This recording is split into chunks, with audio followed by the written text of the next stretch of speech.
Você já imaginou descobrir que a pessoa que você mais confia na família está tentando te matar? Eu sou Margarida, tenho 68 anos. E até 3 semanas atrás eu acreditava que minha nora me amava como uma filha. Até o dia em que ela me ofereceu aquele chá de camomila com um sorriso no rosto. Eu descobri que por trás daquele sorriso se escondia o plano mais diabólico que você pode imaginar. O que vou contar para vocês hoje não é uma história comum. É sobre confiança traída. Sobre como pessoas que dormem na nossa casa, que comem na nossa mesa, que chamamos de família, podem estar planejando nossa morte. E o mais assustador, eu só descobri a verdade porque cometi um erro que salvou minha vida. Um simples gesto de educação que revelou numa trama que me deixou sem dormir por semanas. Vocês vão descobrir como uma xícara de chá quase me levou para o cemitério. Como minha sogra se tornou minha salvadora sem nem saber. E, principalmente, o que aconteceu quando confrontei minha nora com a verdade. Spoiler! O que ela me disse no final me deixou mais chocada do que a própria tentativa de assassinato. Mas antes de começar, deixa eu falar algumas coisas que vocês vão descobrir nesta história. Por que minha nora preparava um chá especial só para mim, sempre com o mesmo ritual estranho? O ingrediente mortal que ela estava colocando na minha bebida há meses e que quase ninguém suspeita. Como um simples gesto de cortesia salvou minha vida e condenou outra pessoa. A verdadeira razão pela qual ela queria me matar. E não era pelo dinheiro. Que meu filho fez quando descobriu que a esposa dele tentou assassinar a própria mãe. E a confissão final que me fez questionar tudo o que eu pensei, saber sobre família. Fiquem até o final porque a reviravolta desta história vai fazer vocês repensarem sobre quem vocês realmente confiam na vida de vocês. Vocês precisam entender uma coisa. Eu sempre fui uma sogra presente, mas respeitosa. Quando meu filho Carlos se casou com a Patrícia há 5 anos, eu fiz questão de não ser aquela sogra chata, sabe? Dei espaço, respeitei o casamento deles, só visitava quando era convidada. A Patrícia sempre foi muito educada comigo. Sempre com sorrisos, sempre perguntando se eu estava bem, se precisava de alguma coisa. Uma menina aparentemente doce, trabalhadeira. Meu filho estava feliz, mas tem uma coisa que vocês precisam saber sobre mim. Depois que meu marido morreu há 2 anos, eu comecei a morar sozinha naquela casa grande. E a Patrícia, coitada, ficou preocupada com minha solidão. Começou a me visitar mais vezes, sempre trazendo uns quitutes, sempre oferecendo ajuda. E foi aí que começou aquele ritual estranho do chá. Toda vez que a Patrícia vinha me visitar, e isso foi virando rotina 2, 3 vezes por semana. Ela insistia em fazer um chá para mim. Sempre o mesmo, camomila com mel. "Para a senhora relaxar, vó Margarida", ela dizia com aquele sorriso doce. No começo eu achei fofo. Que nora carinhosa, né? Mas depois de alguns meses, eu comecei a notar umas coisas estranhas. Mas calma, que eu ainda não vou contar o que eu notei. Primeiro vocês precisam entender outra coisa importante. Há cerca de 8 meses, eu comecei a me sentir diferente. Não era uma coisa súbita, sabe? Era gradual. Começou com um cansaço que não passava, mesmo dormindo bem. Depois vieram as dores de estômago, as náuseas constantes. Fui no médico várias vezes. Dr. Maurício, que é meu médico há mais de 10 anos, ficou preocupado. Pediu exames, mais exames, ultrassom, endoscopia. Nada. Todos os exames davam normais, mas eu continuava piorando. "Deve ser estresse, dona Margarida", ele dizia. "A senhora passou por muita coisa com a perda do seu marido." E eu aceitei essa explicação. Fazia sentido, né? Luto pode causar essas coisas mesmo. Só que tem um detalhe que vocês precisam saber. E esse detalhe vai ser crucial para entender o que aconteceu depois. Mas primeiro, deixa eu contar sobre o dia que mudou tudo.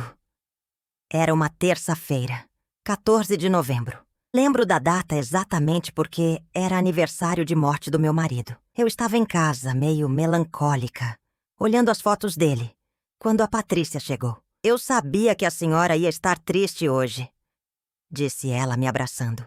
Trouxe uns biscoitinhos que a senhora gosta e vou fazer aquele chá calmante. Vocês não têm noção do alívio que eu senti. Ter alguém da família ali, se preocupando comigo no dia mais difícil do ano. Eu me emocionei, gente, enquanto ela preparava o chá na cozinha e sempre insistia em preparar sozinha. Nunca deixava eu ajudar. Nós ficamos conversando sobre o vovô, sobre as memórias boas. Ela parecia genuinamente interessada, fazendo perguntas carinhosas. Quando ela trouxe o chá, notei que estava diferente, mais escuro que o normal. Coloquei um pouquinho mais de camomila hoje, ela explicou, para a senhora relaxar bem. E foi aí que aconteceu algo inesperado. A sogra da Patrícia, Dona Helena, chegou de surpresa. Ela morava no mesmo bairro e às vezes passava para buscar a nora. Só que dessa vez ela estava ofegante, suada. Filha, disse ela para Patrícia, caminhei demais. Estou com a pressão alta. Você não tem um chazinho aí? E vocês sabem o que eu fiz? O que qualquer pessoa educada faria. E ofereci minha xícara. Tome o meu, Dona Helena. Está fresquinho. A Patrícia acabou de fazer. Gente, vocês precisavam ver a cara... avó, deixa eu fazer outro para a mãe. De segundo, ela ficou pálida, como se tivesse visto um fantasma. Mas depois forçou um sorriso. Avó, deixa eu fazer outro para a mãe. Que isso, filha? Dona Helena já estava pegando minha xícara. Não precisa incomodar, eu tomo este mesmo. Mãe, não! A Patrícia gritou. Mas era tarde demais. Dona Helena já tinha tomado um gole grande. E o que aconteceu nos próximos minutos foi o que revelou toda a verdade. 15 minutos depois de tomar o chá, Dona Helena começou a passar mal. Primeiro foram náuseas violentas. Depois ela ficou muito pálida e começou a suar frio. Estou me sentindo muito estranha, ela disse, levando a mão ao peito.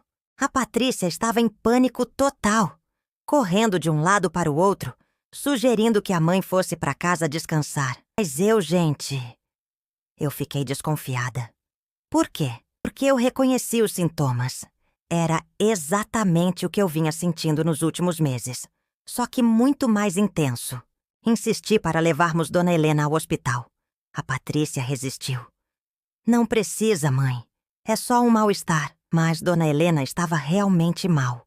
No hospital, quando o médico perguntou o que ela tinha tomado, eu contei sobre o chá. E aí ele perguntou uma coisa que gelou meu sangue. A senhora, por acaso, toma algum medicamento controlado? E a resposta da Dona Helena revelou o primeiro pedaço do quebra-cabeça. Tomo remédio para o coração, respondeu Dona Helena. Digoxina 2 vezes por dia. O médico ficou sério na hora.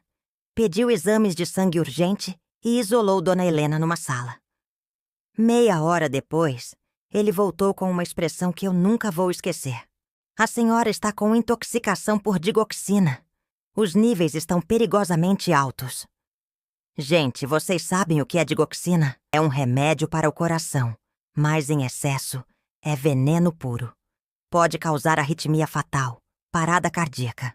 E o pior, é muito difícil de detectar nos exames normais. Naquele momento, uma luz se acendeu na minha cabeça.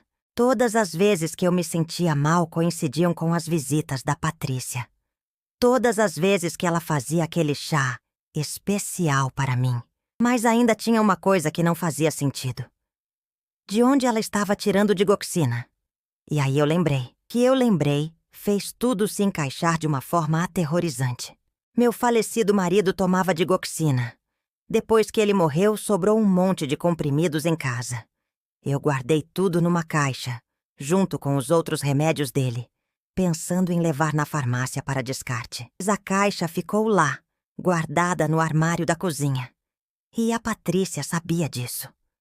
Várias vezes ela me ajudou a organizar as coisas do vovô, sempre muito solícita. Naquele momento no hospital, enquanto Dona Helena estava sendo medicada, eu olhei para a Patrícia e vi uma pessoa completamente diferente. O sorriso tinha sumido. As mãos tremiam. E quando nossos olhos se encontraram, Eu vi culpa, muito medo e desespero. Patrícia, eu disse baixinho. Nós precisamos conversar. Saímos do hospital depois que Dona Helena foi estabilizada. Durante todo o trajeto até minha casa, nós não trocamos uma palavra. Mas quando chegamos, eu tranquei a porta e olhei diretamente nos olhos dela. Há quanto tempo você está me envenenando? Gente, ela desmoronou. Começou a chorar desesperadamente, negando tudo. Vó, como a senhora pode pensar isso de mim? Mas eu não era mais a velha ingênua de antes. Patrícia, sua mãe quase morreu hoje tomando o chá que era pra mim. Você acha que eu sou idiota? Foi aí que ela percebeu que não tinha mais como negar. E a confissão que ela me fez... Gente, até hoje eu fico arrepiada lembrando. Mas antes de contar o que ela me disse, vocês precisam saber uma coisa que vai chocar vocês ainda mais. Vocês lembram que eu disse que vinha me sentindo mal há 8 meses? Pois é, fui checar minha agenda, as datas das visitas da Patrícia, e descobri uma coisa aterrorizante. Ela estava me envenenando aos poucos há 8 meses.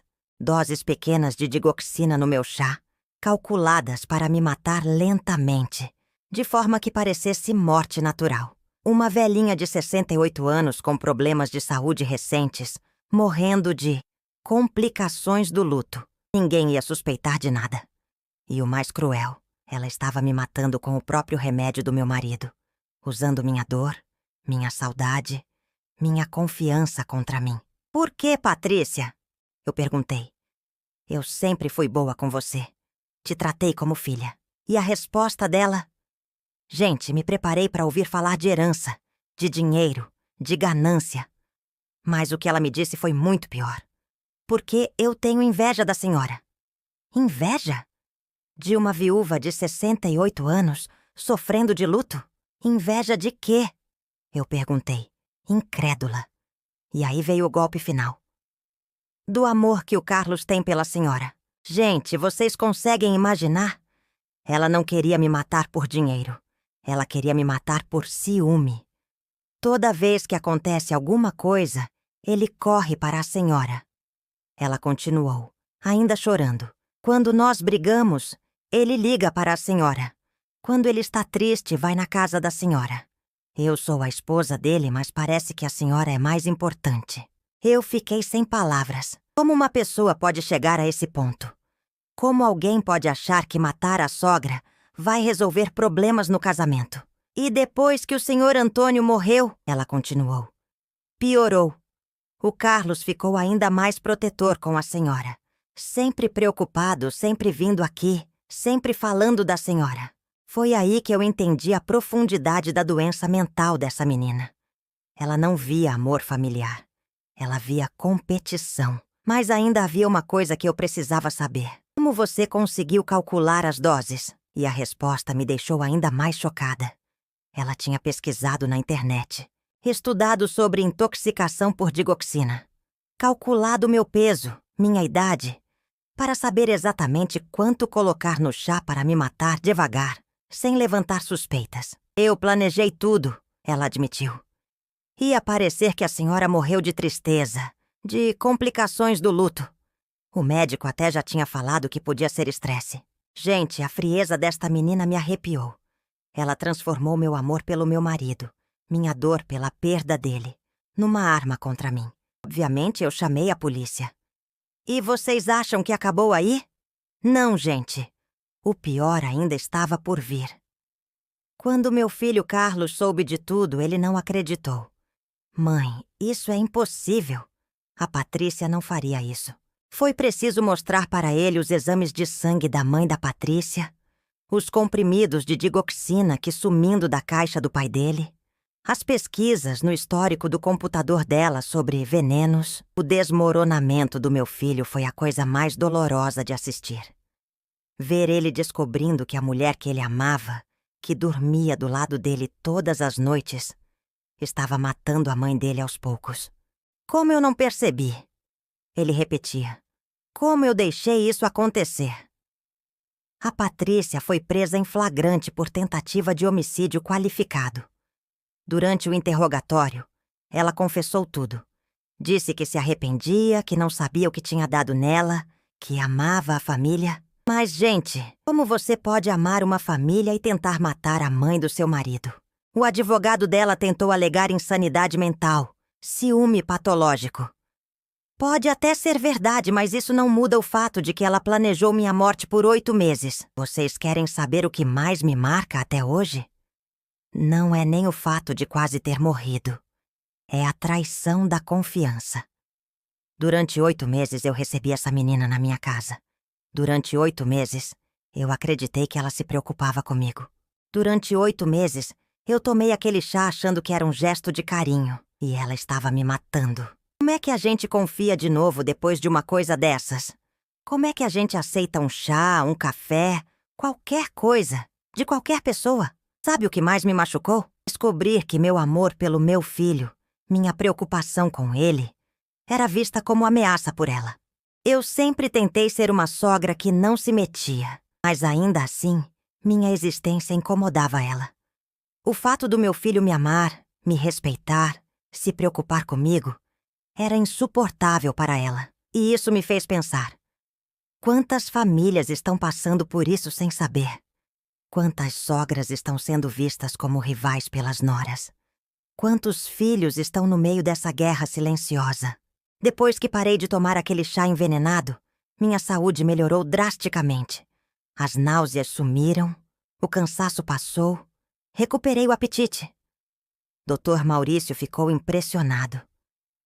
Dona Margarida, a senhora está completamente diferente. Parece que rejuvenesceu. E eu expliquei para ele toda a situação. Ele ficou chocado. Em 30 anos de medicina, ele disse. Nunca vi um caso assim. Ele me explicou que eu tive sorte de ser forte. Que doses menores de digoxina, administradas gradualmente, poderiam ter me matado sem que ninguém suspeitasse de nada. Carlos se divorciou da Patrícia, obviamente, mas o trauma ficou. Ele desenvolveu depressão, começou a fazer terapia. Me culpa por não ter percebido nada. Mãe, eu dormia do lado de uma assassina, ele me disse. Como eu não vi os sinais? E eu sempre respondo a mesma coisa. Filho, nem eu vi.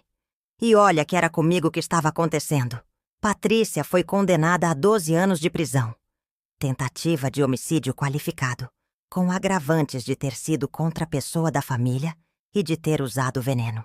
Na última audiência, ela me pediu perdão. Disse que queria conversar comigo, me explicar melhor, dizer que se arrependia. Vocês sabem o que eu respondi? Patrícia, você teve 8 meses para conversar comigo. Preferiu me envenenar. Não tenho ódio dela. Tenho pena. Mas perdão? Isso vai levar muito tempo. Esta experiência me ensinou várias coisas importantes. Primeiro, nunca subestime os sinais do seu corpo. Se você está se sentindo mal sem explicação, insista com os médicos. Peça exames específicos. Segundo, desconfiança não é paranoia quando sua vida está em risco. Se algo parece estranho, provavelmente é. Terceiro, pessoas podem mudar ou podem esconder quem realmente são por muito tempo. Aquela nora doce pode ser uma assassina em potencial. Hoje, 3 meses depois de tudo isso, eu estou reconstruindo minha vida. Mudei as fechaduras de casa. Não recebo mais visitas inesperadas. E definitivamente não aceito bebidas que eu não veja sendo preparadas. Pode parecer paranoia, mas vocês entenderiam se tivessem passado pelo que eu passei. Minha relação com meu filho está se reconstruindo aos poucos. Ele ainda se culpa, mas estamos fazendo terapia familiar. Gente, eu sei que esta história é pesada. Sei que é difícil de acreditar que alguém pode fazer isso com a própria família. Mas eu preciso contar, porque podem haver outras pessoas passando pela mesma coisa sem saber. Outras sogras sendo envenenadas por noras ciumentas. Outros filhos sendo enganados por esposas psicopatas. Se vocês estão se sentindo mal sem explicação, se alguém insiste em preparar bebidas especiais só para vocês, os sintomas começaram depois que uma pessoa específica entrou na vida de vocês, desconfiem. Não tenham medo de parecer paranoicas. Eu preferia ter sido chamada de paranoica, a ter quase morrido envenenada. E vocês sabem o que é mais irônico em toda essa história? Se a Patrícia tivesse conversado comigo, se tivesse falado sobre os ciúmes dela, nós poderíamos ter resolvido tudo numa conversa. Eu jamais disputaria o amor do meu filho com a esposa dele. Pelo contrário, eu queria que eles fossem felizes juntos. Mas ela preferiu o caminho do veneno. E agora está presa. Meu filho está destruído. E eu estou aqui, viva por um milagre, contando esta história para vocês. A próxima vez que alguém oferecer um chá para vocês, lembrem da Margarida. Lembrem que por trás de um sorriso doce pode se esconder um coração assassino. E se vocês são sogras como eu, cuidado com as noras ciumentas. Elas podem ser mais perigosas do que vocês imaginam. Obrigada por ficarem até o final desta história. Espero que nunca precisem passar pelo que eu passei. Mas se algum dia passarem, lembrem, desconfiem sempre. Sua vida pode depender disso.